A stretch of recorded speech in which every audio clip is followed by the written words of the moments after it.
Sword and board, sword and board. Greetings, fellow comrades and newcomers alike. Today, we're going to be talking about sword and board, and we're going to rank every fighter's skill based on my own personal experience. As usual, I will only be referencing the upgraded versions of each skill rather than attempting to differentiate between the two, and the video is, of course, time-stamped for your convenience. Drop a like on the video and or sub to the channel for more goblin hating, evil slaying content, and ring the bell so you don't miss out. A big thank you to my patrons. You all are amazing and I love you. More on this at the end of the video if you want to further support the channel. Welcome to Purge Evil. Thank you for stopping by. Let's get into it.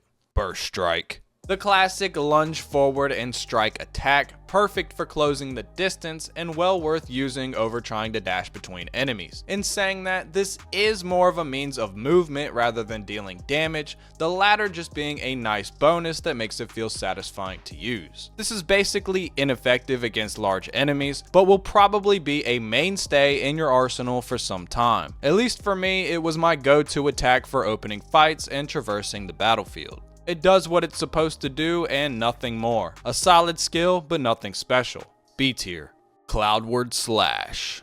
A jump attack that sees you attacking mid-air with the ability to not only hit flying targets, but targets below you as well. This skill is simple and quick, meaning you can essentially spam it, and with good reason because unlike the Burst Strike, the Cloudward Slash actually does some decent damage. It also, in my experience, does a noticeable amount of poise damage and is useful for mounting those large enemies as well. This was my go-to attack for large enemies for quite some time, even with the skill's main draw being that it can hit flying creatures. Take the Cyclops for example, where you can repeatedly jump up and slash the eye, or the Minotaur because for some reason the whole top of them is a vital spot. This is a super useful skill and it also feels pretty cool to use. S tier. Shield Pummel. I'm gonna call this Shield Bash because it's better. I'm not sure when it happened, but once I realized how completely overpowered the Shield Bash is, I replaced Burst Strike with it and never looked back. It may not travel the same distance, but it is a much better opener to combat in my opinion. This is by far one of the best attacks to use as the fighter, and I would go so far to say that it's even worth considering on a Warfarer. The Shield Bash is incredibly simple. You just bash the enemy with your shield. The thing is, the shield does not care, and it will just send enemies flying, and if it doesn't outright kill them or send them plummeting to their death, you can quickly follow up with a heavy attack to finish the job.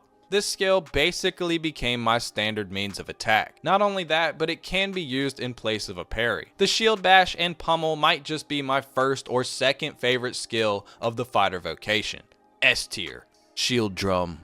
Here we have the Shield Drum, the fighter's taunt ability to gain aggro from nearby enemies. Unlike the warrior's Roar and Bellow, the Shield Drum actually works for the Arisen, although I still wouldn't really recommend it. Being a fighter and considering rings and augments, enemies are mainly going to be drawn to you anyways, and the fights with normal enemies are usually over pretty quickly. Not to mention the Shield Drum is never a guaranteed way to hold aggro, despite it being better than the warrior's taunt. I'll make this quick. C tier for actually working, but D tier for still not being worth it. Full Moon Slash. The fighter's AoE cleave attack. Nothing special about this one, aside from you moving slightly forward when performing it. This is comparative to the warrior's Raising Sweep in nature, but naturally does not deal as much damage. I'll probably get shit for this in the comments, but I found Full Moon Slash to be incredibly underwhelming as a fighter. It may feel cool being able to hit a bunch of enemies at once, but in my experience, it's not enough damage and it feels a bit clunky in execution when you have to perform it 2 or 3 times to finish the job. Aside from that, it is quite useful for flinching groups of enemies, which can always be exploited in various ways. Despite my seemingly harsh words, I am going to land the Full Moon Slash in the B tier simply for it being what it is, an AoE cleave attack which, unless you completely nerf, is always going to be useful and feel fun to use,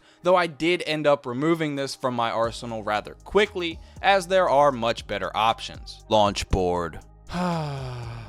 Here we go again. I'm not even going to get into this one, man. This is D tier. Gutting Skewer. Here we have one of the greatest fighter skills to ever exist. And it's funny I say that because if you watched my warrior tier list, this is the fighter version of the warrior's Diluvian Strike, which I called a pathetic excuse for a skill. Nevertheless, gutting Skewer is absolutely disgusting against not only normal enemies, but large ones especially. It can be used to mount them, as well as deal big amounts of damage with quick consecutive strikes, much quicker than attacking normally while mounted. This will melt big creatures. The amount of damage it does to these enemies easily makes it one of the best fighter skills, even if you're the tank. For normal enemies, this just obliterates them, and is particularly fun when comboed after shield pummel. It also has the utility of not allowing creatures to get back up once you're on top of them,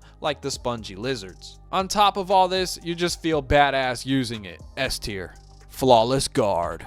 Here we have the Flawless Guard, and yes, it truly is flawless. This is the ultimate get out of jail free card. It also works wonders for getting out of ooze. You can also use this skill at any time, even when flinched, and will cause you to receive 0 damage while performing it. There are times where this can absolutely save your life, and it does a slight bit of damage along with flinching enemies you come into contact with. Once you use this skill, it's going to be quite hard to put it down. There really isn't a whole lot more to say about the Flawless Guard. You can get out of basically any situation with it and easily turn the tides in your favor. S tier, and easily the best defensive skill of the fighter vocation. Hindsight Sweep.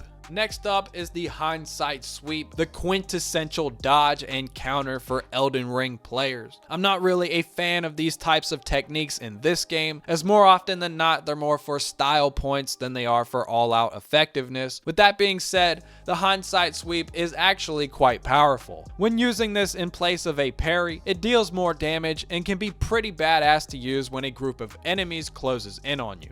There are 2 types of fighter players, the ones that would use Flawless Guard and the ones that would use Hindsight Sweep to punish those enemies. Coincidentally, the shield drum, even being ranked so low, is a great combo with Hindsight Sweep. Call enemies to your location, and just as they're about to strike, you evade and destroy them with a Hindsight Sweep. It does great damage and feels badass. A tier. Vengeful Slash.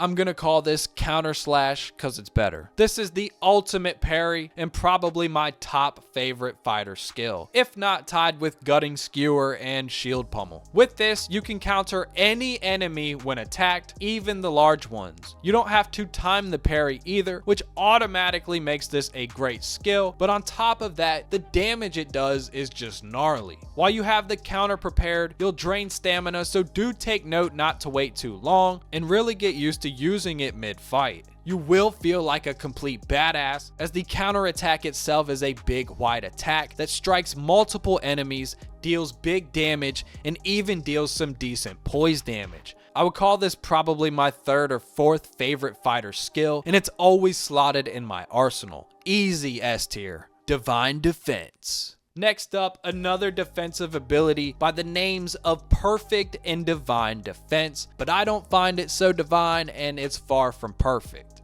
This is a guard that will completely block all incoming damage, so long as the enemy isn't behind you or off to the side enough. That's right, the skill that claims to have perfect defense still has vulnerable spots, so it is in fact quite imperfect. Not only that, but it drains your stamina rather quickly when being used, and not only that, when guarding and being attacked, you can't really do anything or even counter because 1, the enemies are using your shield as a punching bag, and 2, you're about to be out of stamina, so you can't even do anything else to begin with. I hate this skill. D tier. Riotous Fury. Last but not least, we finally arrive at the fighter's ultimate, Riotous Fury. This turns a tank into a partial DPS with how much damage you can possibly inflict, although it uses a ton of stamina and will leave you vulnerable if you miss your target, which can be detrimental. You can also be hit while performing the combo, which can sometimes cause you to break the combo, which again can be detrimental. It does do great poise damage though, and is quite useful against large enemies, and is even deadly when used on vitals. This isn't a skill you're really gonna combo with anything, you're just going to want to use it when you have an opening to do so, and even then, I really only recommend using it against larger enemies. With that being said, this is pretty much a standalone skill, and aside from vital spots, isn't that useful in general gameplay.